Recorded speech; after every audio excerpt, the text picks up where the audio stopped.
با بارشات برف و سردی هوای زمستانی گونه کرده عبدالصالح و این همسالانش برای اشتراک با آزمون رسوم بهترین حاضر شدند. آنها خوب درک نمودند که هنر مردمی معرفگری هر خلق و ملت می باشد. صنعت رسومی یکی از آنها از رکنهای مهم فرهنگی می باشد. طور متخصصان ابراز می‌دارند اثر رسومی وابسته به موضوع هرچی قدر زیبا و دلکش تصویر شده باشد دقت بیننده را به خود همان قدر بیشتر جلب ساخته غذای معنوی برداشت می‌نماید.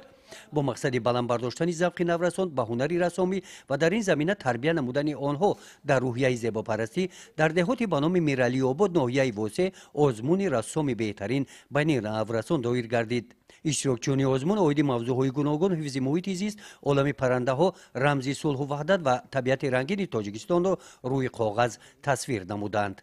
من جابرا امثاله از کودکی با صنعت تصویری شوق و ذوق زیاد داشته و میخواهم این هنر را نقش از خود کرده و منظره های زیبای دیارم را تصویر کردم پیشکش جهانیان گذارم.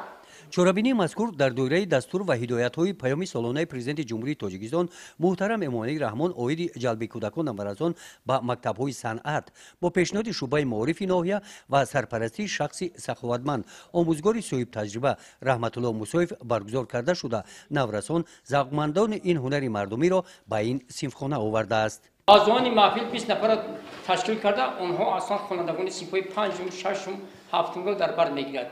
مقصد از تشکیل کردن محفلی رسومان بالای قد این از اون که خوانندگان را سطح دانش و مهارت ایجادی و ملکه و ذهنی رسومی آنها را بلند برداریم. مقصد از زمینه خوانندگان در محفل اشتراک کرده رسم‌های زیبا منظر دیار از رسم‌های پورتریتی، چهره‌نگاری، رسم‌های سبزوات میوه‌ها و دیگر رسم‌ها را تصویر می‌کنند.